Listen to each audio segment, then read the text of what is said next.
जी मैंने review exercise 5 page number 131 से start किया है। Question number 8, if v is equal to 4/3 pi r cube, find in the first part find the value of v when r is 7। मैंने question का data already prepared रखा है, solution से यहाँ से स्टार्ट करते हैं। We are given with the formula of v which is 4/3 pi r cube. We have to find the value of v when r is 7। pi is 22/7 which is not given in the question, that is already understood। ये हमें हर बार given नहीं होता, ये याद रखना होता है। That value of pi is 22/7। Now I'm going to start the solution। v is equal to 4/3 pi r cube। Rohan आपका माइक ऑन है, प्लीज इसको ऑफ कर दें। Okay, v is equal to 4/3, the value of pi is 22/7, while value of r is only 7 and there is cube on 7। v is equal to 4/3 multiplied by 22/7, cube of 7 means 7 into 7 into 7। v is equal to 4/3 multiplied by 22, एक 7 को आप cancel down कर दें और 7 7 जरा आपके पास क्या रह जाएगा 49। 4 into 22 is 88 divided by 3 multiplied by 49। v is equal to 88 को 49 से मल्टीप्लाई करने लगे हैं। I am going to draw a line for my rough work over here। 88 into 49, 9 8s are 72, again 9 8s are 72, 72 और 7 आपके पास हो जाएंगे 79, 4 8s are 32, 32 and 3 will be 35, 8 और 5 13, 4312 divided by 3। देख ले अगर कटिंग होती है 4 और 3 7 और 1 8 और 2 9, 3 के टेबल पर कटिंग हो जाती है। 3 1 are 3, 3 1 are 3, 1 कैरी चला जाएगा। 3 4 are 12, दोबारा से 1 कैरी चला जाएगा। 3 3 are 9, 10 11 2 कैरी जाता है। ये हमारी 3 के टेबल पर कटिंग नहीं होगी, we have to divide it. 4312 divided by 3, 3 1 are 3, 1 और 3 बच जाएगा। 3 4 are 12, 1 and 1, 3 3s are 9, 2 2 3 7s are 21, आपके पास 1 रह जाएगा। आंसर आपके पास आता है 1437 होल 1/3। ये कटिंग नहीं हमने किया, मैंने इसको डिवाइड कर दिया, मेरी कटिंग प्रॉपर नहीं हो रही थी, सो आई हैव डिवाइडेड दिया। आपका फर्स्ट पार्ट है क्वेश्चन नंबर 8 का। You are given with the formula and you are asked to find the value of v when r is 7। Pi की वैल्यू क्वेश्चन में गिवन नहीं है, ये खुद ही अंडरस्टूड होना चाहिए कि पाई की वैल्यू 22/7 है। मैंने r का क्यूब पुट किया है। Cube of 7 means 7 into 7 into 7, 1 7 will cancel down। 4 into 22, then 88 into 49, then I have divided on 3 और मिक्स फ्रैक्शन में मैंने अपना आंसर लिख दिया। सेकंड पार्ट की बारी है। सेकंड पार्ट लिखा हुआ है कि इसी फॉर्मूला को यूज करते हुए that v is equal to 4/3 by r cube। आपने इसी को पार्ट का लेते मैंने स्क्रीनशॉट ले लिया। मोमिन मुझे समझ नहीं आया आपने क्या कहा। तो मैं कह रही हूँ इस पे जरा कैमरा है, इसलिए कह रहा मैंने स्क्रीनशॉट ले लिया। तो मैंने आपसे क्वेश्चन पूछना है। जी रोहान, मैंने आपसे पूछा था कि ये हमें आर कैसे पता चला 3 है और ये जो पाई है ये 22 कैसे आ गया। क्वेश्चन में लिखा हुआ है v is equal to 4/3 pi r cube। r की वैल्यू 7 ऑलरेडी गिवन है, we have to find the value of v। 4/3 pi r cube was already given in the question। r7 भी गिवन था, v की value find out करनी है। पाई को use करना है 22/7, मैंने वही यूज किया। r7 पाई 22/7, v की वैल्यू फाइंड आउट करनी है। Formula was already given. Cube का मतलब है दैट 3 times into 7। इसको सॉल्व किया मैंने।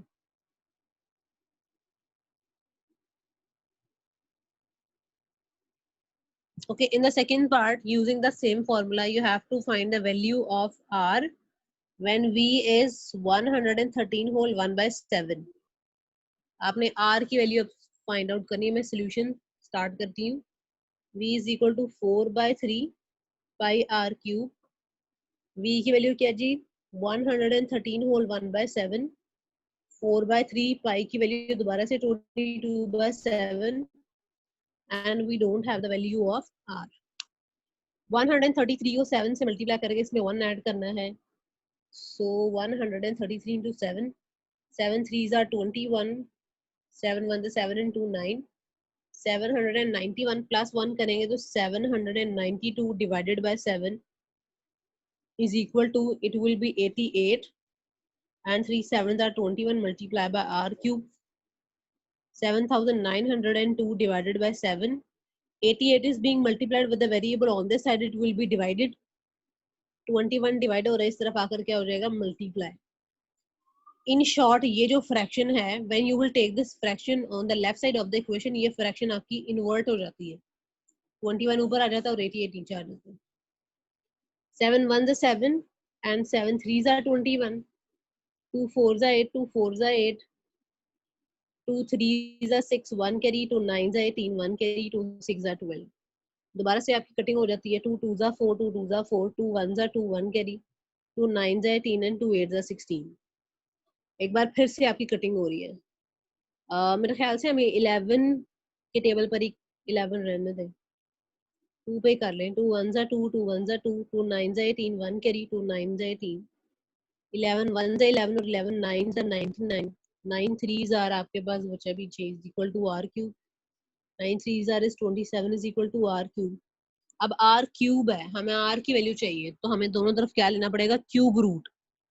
क्यूब रूट हमने सीखा था चैप्टर नंबर 1 में लेना. 27 को हम लिख सकते हैं 3 3s are 9, 9 3s are 27. 3 क्योंकि 3 टाइम्स है तो हम उस 3 को इसका क्यूब बना सकते हैं. ये आपके पास आ जाएगा, क्यूब रूट के अंदर आ जाएगा 3 cube is equal to r cube. Cube cubes आपस में कैंसिल हो जाएंगे, यहाँ पर भी आप क्यूब रूट लेंगे. 3 is equal to r. r की वैल्यू आपके पास क्या आ जाती है, 3 आ जाती है. जब आपने एक तरफ क्यूब रूट लिया तो आपको दोनों तरफ एक साथ ही क्यूब रूट लेना पड़ेगा. मैंने ये मिस कर दिया. This was your second part of question number 8. Cutting हमने की है. कटिंग रिपीट करना जरा मुश्किल हो जाता है, तो कटिंग पहली बार में ही समझ लिया करें.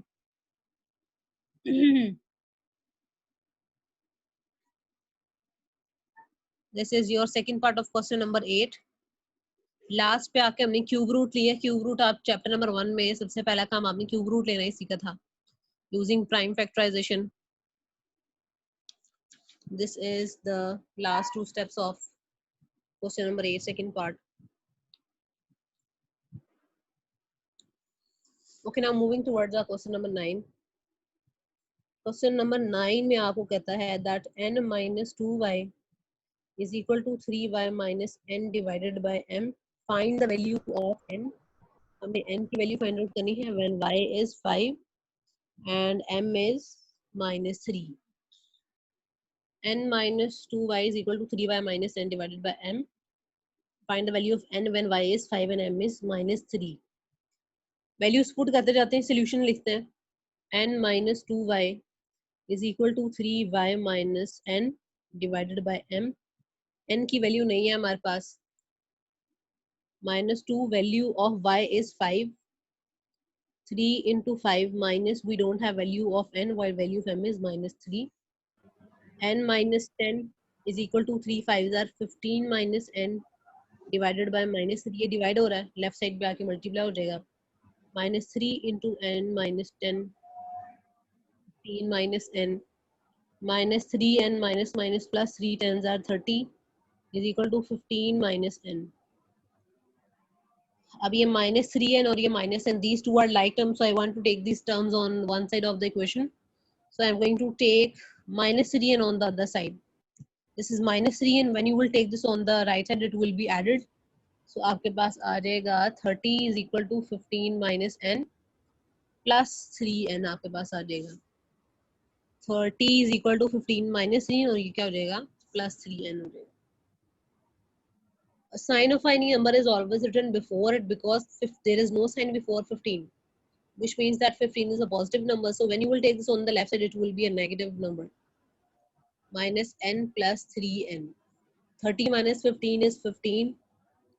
minus plus, both of the values are having opposite sign, which means we will subtract them. 3 minus 1 is 2.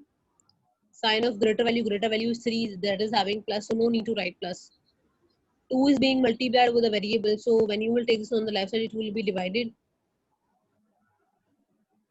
Numerator is greater than the denominator, so we have to change this improper fraction to a mixed fraction. 2 sevens are 14, 1 whole by 2, so value of n is 7 whole 1 by 2. This was your question number 9. You were given with the formula, you have to find the value of n when y is 5, m is minus 3. Values put करने के बाद हमने सिर्फ उसको simplify किया है. We have taken the like terms on one side of equation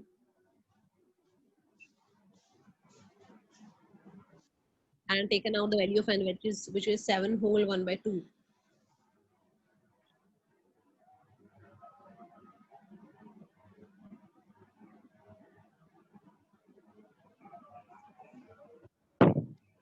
हाँ, आपका माइक ऑन है, प्लीज जिसका माइक ऑन है प्लीज उसको ऑफ कर ले.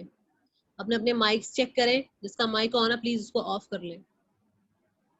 हमने किया question number 9. Now we are about to move to our question number 10. Question number 10 में आपका प्रीवियस नॉलेज जो है वो चेक होगा. जरा गौर से सुनिए. क्वेश्चन नंबर 10 क्या है? Find two consecutive odd numbers. Consecutive odd numbers हमने लास्ट टाइम भी जब हमने रिव्यू एक्सरसाइज 5 की थी, हमने डिस्कस किया था कि when we are given with the consecutive odd numbers तो हमें क्या नंबर्स को सपोज करना पड़ेगा. तो हमने नंबर सपोज किए थे 2n plus 1 and 2n plus 3. हम इस क्वेश्चन में भी यही नंबर सपोज करेंगे इन question number 10. Find two consecutive 92. Okay, question number 10 में because we are asked to find two consecutive odd numbers, तो हम लेट कर लेते हैं जी फर्स्ट ऑड नंबर, और वो हमने ऑलरेडी डिस्कस किया था कि हम उसको 2n plus 1 ही लेते हैं. अब वो क्यों लेते हैं, कैसे लेते हैं, वो हम रिव्यू एक्सरसाइज 5 में ऑलरेडी डिस्कस कर चुके हैं. अगर ये फर्स्ट ऑड नंबर है तो इससे नेक्स्ट ऑड नंबर निकालने के लिए हमें प्रीवियस नंबर में क्या करना पड़ता है? 2 ऐड करना पड़ता है. So this is our previous number, हम इसके अंदर 2 ऐड करते हैं. 2n plus 1 और plus 2 कितने बनेंगे? plus 3. So these are two consecutive odd number. Obviously जो नेक्स्ट नंबर आता है वो प्रीवियस नंबर से बड़ा ही होता है. कंडीशन उन्होंने में क्या दी हुई है? Such that sum of greater number, कि अगर आप ऐड करें ग्रेटर नंबर को and 5 times the smaller number, और स्मॉलर नंबर को 5 से मल्टीप्लाई करने के बाद ऐड करें तो आपके पास आंसर कितना आता है? 92. और now I am going to use the same condition in my solution, that sum of greater number is 2n plus 3 and 5 times the smaller number which is 2n plus 1.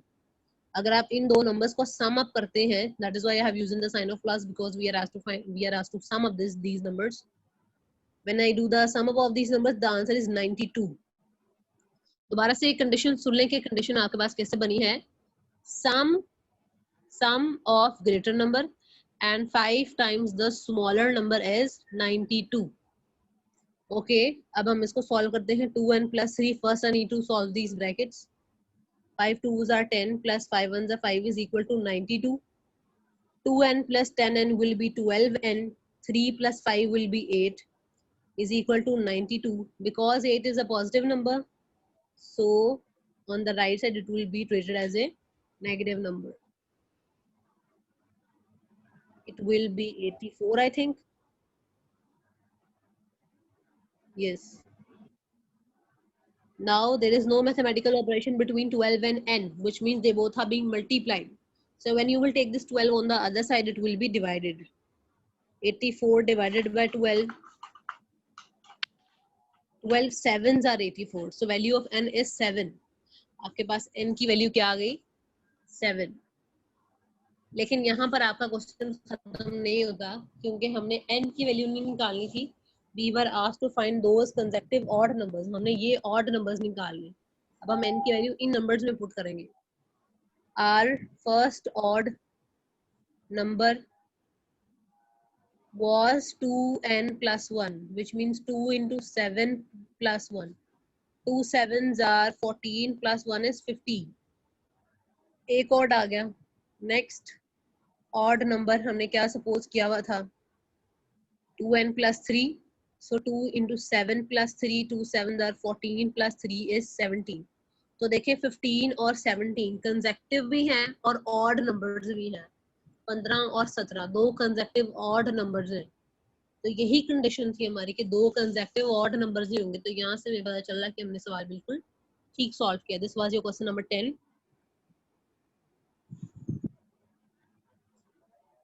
Rest of the solution of question number 10 is on my next page, which is right here.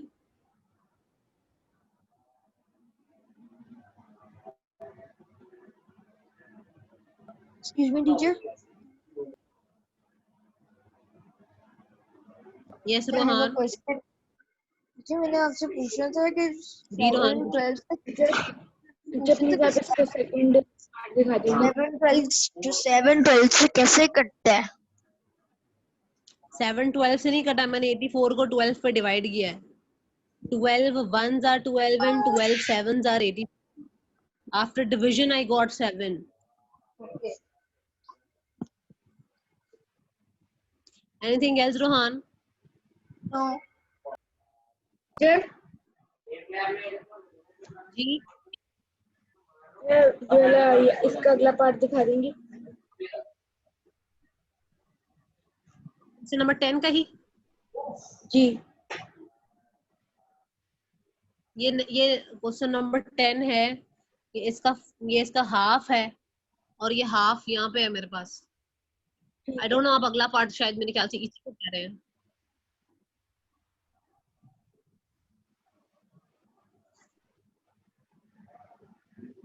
जो हो गया. जी अब question number 11 start करते हैं. Question number 11 आपके पास एक सही typical word problem है, उसको जरा गौर से सुनना है आप लोगों ने. क्वेश्चन नंबर 11 लिखा हुआ है object A is 5 kg heavier than object B. यानी कि ऑब्जेक्ट बी से 5 kg ज्यादा हैवियर है. कौन? Object A. mass of object C is twice the mass of object A. तो सबसे पहले मैं ऑब्जेक्ट B के मास को जो है वो लेट करना स्टार्ट करूंगी. We are talking about the message, और मैसेज उसने किससे दिए हुए? केजीज में. तो मैं सबसे पहले लेट कर लेती हूँ मैस ऑफ ऑब्जेक्ट B, क्योंकि सिर्फ मुझे ऑब्जेक्ट B के मास के लिए कोई कंडीशन दी हुई. A के ऊपर कंडीशन है, सी के ऊपर भी कंडीशन है, सिर्फ बी के ऊपर कंडीशन नहीं. आप कैपिटल बी ही लेट कर लें, आपको आसानी हो जाएगी. और मैस ऑफ ऑब्जेक्ट ए, उसके ऊपर क्या कंडीशन है? चलिए आप रहने, आप इसको एक्स ही रखें, कंफ्यूज करेंगे बाद में खुद को भी और मुझे भी. मैस ऑफ ऑब्जेक्ट भी हमने एक्स लेट कर लिए हैं, और मैस ऑफ ऑब्जेक्ट ए के ऊपर क्या कंडीशन थी? Mass of object A is 5 kg heavier than object B. यानी कि ऑब्जेक्ट बी का जो भी मास है उससे 5 kg हैवियर है, 5 किलो ज्यादा वजन है ऑब्जेक्ट ए का. किससे? ऑब्जेक्ट बी से. और मास ऑफ ऑब्जेक्ट सी के ऊपर क्या कंडीशन है? Mass of object C is twice, यानी कि 2 times is the mass of object A. So twice the mass of object A is 2x plus 5. Object A के mass के ऊपर condition थी that object A is 5 kg heavier than object B, while mass of object is 2 times the mass of object A. Condition क्या है? If the total mass of the three object is 255 kg. तीनों objects के मास को अगर आप sum up करते हैं तो आपके पास आंसर कितना आता है? 255. सिर्फ आपने थर्ड ऑब्जेक्ट का मास आप लोगों ने फाइंड आउट करना है. जी I am going to find the total of these 3 masses of these objects. x plus 5 और 2 into x plus 5, यही 3 ऑब्जेक्ट्स थे. इन्हीं 3 ऑब्जेक्ट्स को सम अप करें तो उसने कहा कि टोटल मास आपके पास आ जाता है 255 kgs, क्योंकि masses हैं kgs में ये हमने लेट कर लेना है. x plus x will be 2x plus 5 will remain, as now I'm going to solve this bracket. I have to multiply 2 inside. 2x plus 2 5s are 10 is equal to 255. 2x plus 2x will be 4x. 5 plus 10 is 15 is equal to 255. 15 is being added on the right side, it will be subtracted. 255 minus 15, 5 cancel हो जाएंगे, 50 minus 10 आपके पास आ जाएगा 40, तो आपके पास आ जाएगा 4x is equal to 240. 4 is being multiplied with a variable on the other side, it will be divided. 240 divided by 4, 4 6 are 24 और 0, x की value आ गई 60, x की वैल्यू आपके पास क्या आ गई 60. हमने क्या फाइंड आउट करना, हमने x की वैल्यू तो फाइंड आउट करनी नहीं थी, हमने फाइंड आउट करना है mass of object C. तो मैं यहाँ पर लिखती हूँ mass of object C, that was 2 into x plus 5, यही था आपके पास 2 into x plus 5.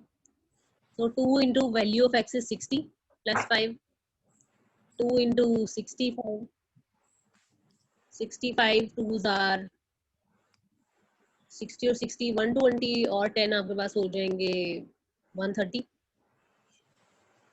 क्योंकि ये मैथ्स है और ये किस में होगा केजीज में, इसका मतलब है हमारे पास मैथ ऑफ ऑब्जेक्ट सी कितना आ गया है 130 केजीज. सवाल दोबारा से देखें, that was a typical word problem. B के ऊपर मैथ्स के ऊपर कोई कंडीशन नहीं थी, इसलिए हमने बी के मैथ्स को सबसे पहले एक्स सेलेक्ट किया. ए के मैथ्स के ऊपर कंडीशन थी that it is 5 kg heavier than object B, while mass of object C is twice the mass of object A. Total of these three masses is 255. Solve करके simplify करके I have taken out the value of x. बहुत सारे students आप लोग यहाँ पे गलती करेंगे, x इज इक्वल टू 60 करके सवाल खत्म कर देंगे, लेकिन हमने मैथ ऑफ ऑब्जेक्ट सी निकालना है, आपको यहाँ पर जाकर x की वैल्यू प्लेस करनी पड़ेगी. 130 is the answer, 60 is not the answer, 130 kgs is the answer. और ये यूनिट लिखना कि मैथ है तो केजीज में होगा, ये लिखना बहुत जरूरी है. 0.5 मार्क्स होते हैं इसके, ये यूनिट नहीं लिखता उसके 0.5 ऑटोमेटिकली कट जाते हैं बगैर गलती के, आप यूनिट मिस कर देते हैं और आपके नंबर्स कट जाते हैं.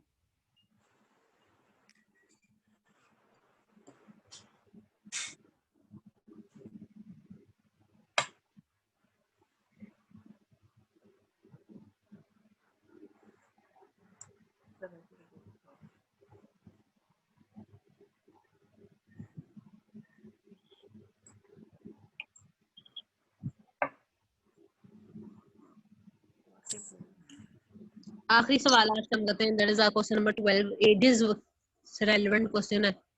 एजेस से रेलेवेंट क्वेश्चन समझने में अक्सर बच्चों को इशू आता है, तो ध्यान से सुनिए क्वेश्चन नंबर 12 क्या है. क्वेश्चन नंबर 12 आपके पास लिखा है the sum of ages of Farhan and his cousin. Farhan और उसके कजन की एज का सम अप अगर किया जाए तो कितना आती है 38. हम लेट कर लेते हैं present age of Farhan, Farhan की एज को हम f कह देते हैं,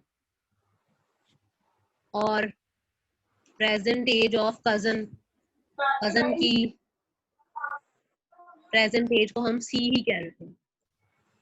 फरहान की एज को हमने f कह दिया और कजन की एज को हमने c कह दिया. इन दोनों को अगर आप सम अप करें तो आंसर कितना आता है 38. लेकिन कंडीशन में और भी दी हुई है. फरहान वाज राइस, एक एक एक इन्होंने क्या कहा,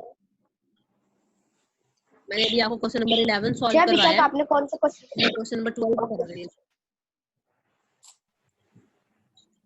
मैंने सारे क्वेश्चंस करवाए हैं, अभी तक हमने कोई भी क्वेश्चन मिस नहीं किया.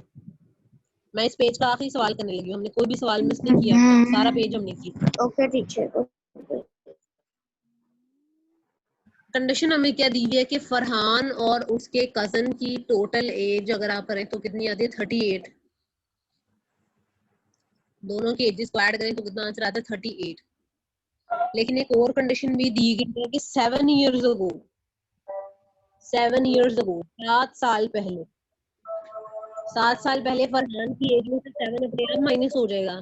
अगर कोई शख्स इस वक्त 10 साल का है तो 7 साल पहले उसकी एज क्या होगी 3 years, क्योंकि आप उसके 7 माइनस कर देंगे क्योंकि you are going back in the time, so you will subtract 7.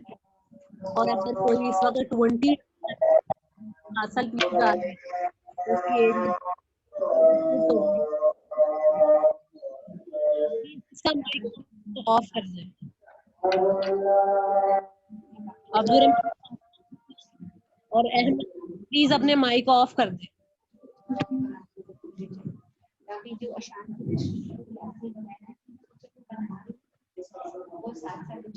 जैसे पता आपका माइक ऑन है, प्लीज उसको ऑफ कर दे।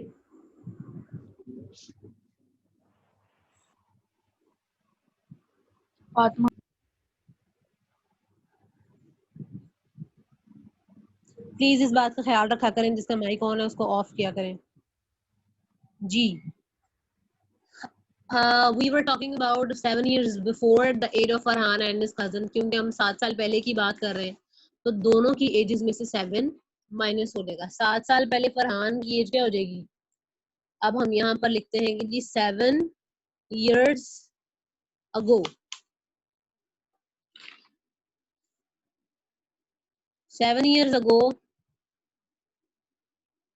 एज ऑफ फरहान क्या होगी? 7 साल पहले उसकी प्रेजेंट एज में से हमें 7 माइनस करना पड़ेगा, और एज ऑफ कजन क्या होगी? वो भी कजन की एज में से भी 7 माइनस करना पड़ेगा। 7 साल पहले की बात हो रही है। 7 साल पहले की कंडीशन क्या है कि Farhan was thrice as old as his cousin. 7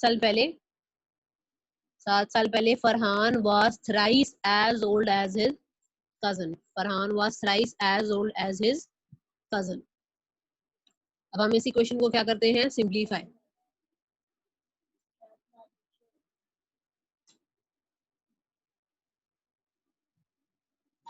यहाँ पर सी ऐड हो रहा है, लेफ्ट साइड पर जाकर आपके पास क्या हो जाएगा? माइनस एफ की वैल्यू आ जाएगी 38 minus C.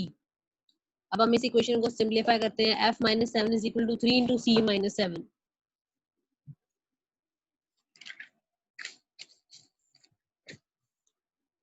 f minus 7 is equal to 3 into C minus 7। f minus 7 3 को अंदर मल्टीप्लाई करें, 3 सी माइनस 3 7 आर 21। f की वैल्यू हमने first equation, f7 is being subtracted 3c minus 21 plus 7 हो जाएगा। f is equal to 3c, both of the values are having opposite sign, so we will subtract them। Answer आ जाएगा -14, sign of greater value आपके पास आ जाएगा। f की value भी हमने निकाली थी, वो हमारे पास आई थी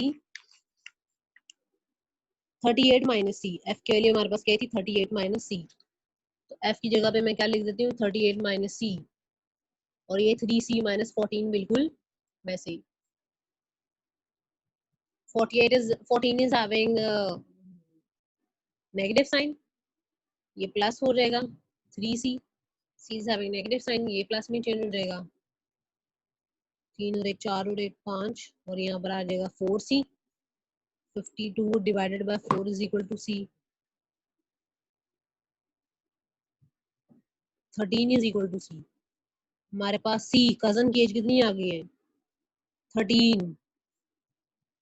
और फरहान की एज हमें क्या गिवन था कि फरहान और उसके कजन दोनों की एज को अगर ऐड करें तो आंसर क्या आता है? 38। फरहान कजन की एज आ गई 13 is equal to 38। f is equal to 38 minus 13। 8 minus 3 is 5। 3 minus 1 is 2। क्योंकि ये f जो है एज ऑफ फरहान है, और एज जो है वो हमेशा ईयर्स में होती है, तो ये 25 ईयर्स आ गया। हमें we were asked to find the present age of Farhan, जो कि हमारे पास आ गए 25 ईयर्स। दोबारा से इस क्वेश्चन को रिपीट कर लेते हैं, जरा गौर से सुने। एजेस रेलेवेंट क्वेश्चन था। हमने सबसे पहले स्टार्ट किया कि हमने फरहान की एज को f कह दिया और कजन की एज को c कह दिया। दोनों के अगर टोटल एजेस फाइंड की जाए, दोनों की एजेस को अगर ऐड किया जाए तो हमारे पास आता है 38। वहां से हमने f की वैल्यू निकाली, that was 38 minus c। 7 years ago, 7 साल पहले फरहान की जो रहेगी f minus 7 because you are going back in the time, और कजन की भी एज हो जाएगी c minus 7। 7 years ago condition क्या है कि Farhan was thrice as old as his cousin. फिर हमने इसी क्वेश्चन को सॉल्व किया, 3 को अंदर मल्टीप्लाई किया, 3 को मल्टीप्लाई किया, 3c माइनस 3 7 21। लाइक टर्म्स हमने एक तरफ f को हमने सेपरेट किया, f की वैल्यू हमने निकाली थी 38 माइनस c, वहां से हमने c की वैल्यू निकाली 13। लेकिन यहाँ पे सवाल खत्म नहीं होता। हमने किसकी वैल्यू फाइंड आउट करनी थी? फरहान की एज हमने फाइंड आउट करनी थी। फरहान और कजन की एज को ऐड करें तो आ जाता 38।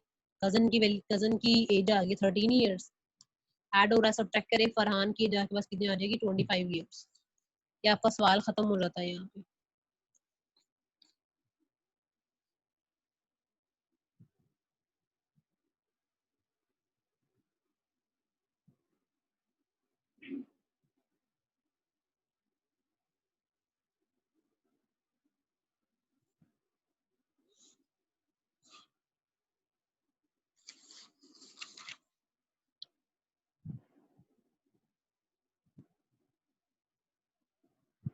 आज हमने सॉल्व किया क्वेश्चन नंबर 8, 9, 10, 11 और 12।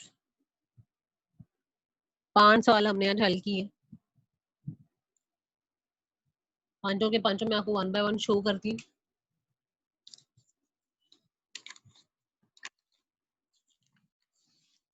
सबसे पहले हमने सॉल्व किया था क्वेश्चन नंबर 8। फर्स्ट पार्ट है ये क्वेश्चन नंबर 8 का।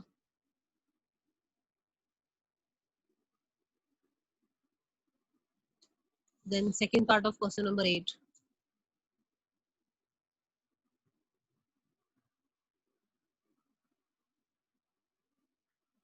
इसके 2 स्टेप्स जो है वो हमारे नेक्स्ट पेज पर थे। ये सेकंड पार्ट का जो पेज है 2 पार्ट्स किए हुए हैं इसके, वो वाला पेज दिखा दे। मैं बता देती हूँ बेटे। ये क्वेश्चन नंबर 8 का सेकंड पार्ट है। इसके 2 स्टेप्स जो है वो नेक्स्ट पेज पर है, वो मैं दिखाती हूँ आप लोगों को।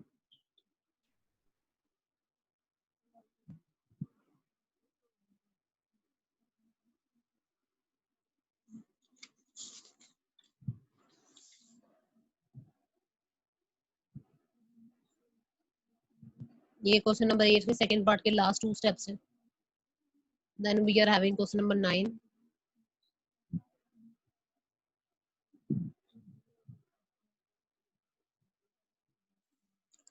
क्वेश्चन नंबर 9 का हाफ है बाकी, और क्वेश्चन नंबर 10 है।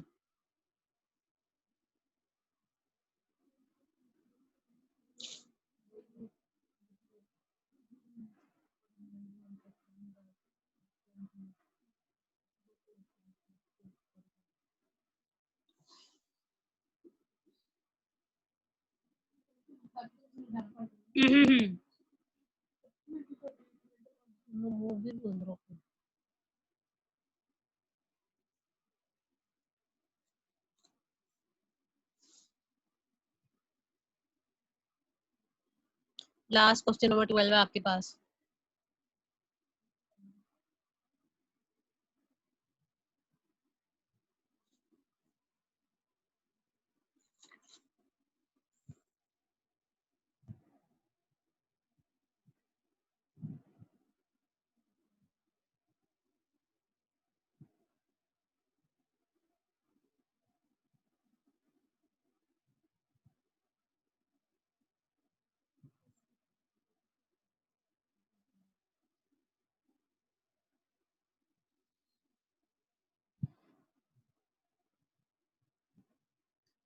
जी अब 1 बाय 1 खुद को अनम्यूट करें और जो भी सवाल पूछ रहे हैं पहले रेज हैंड के ऑप्शन यूज करें।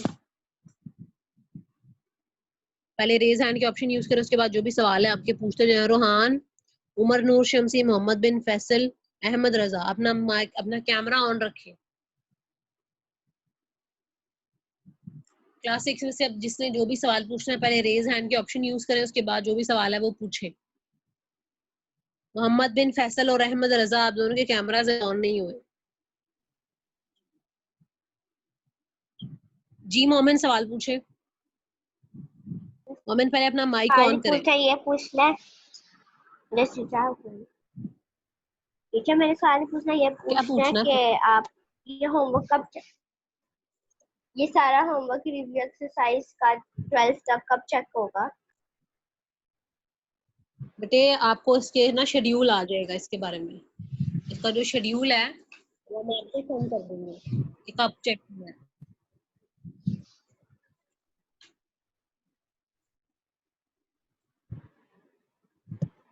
और टीचर आप जैसे बाकी टीचर इंग्लिश टीचर ने एक शेड्यूल भेजा था सारे काम का, के देख ले आपका कोई काम है तो नहीं, वैसे आप भेजेंगी?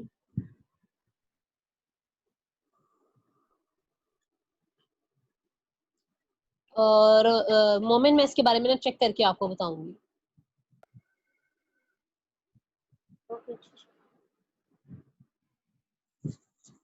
जी, किसी ने कोई और सवाल पूछना तो खुद को अनम्यूट करे और सवाल पूछ ले। Teacher no.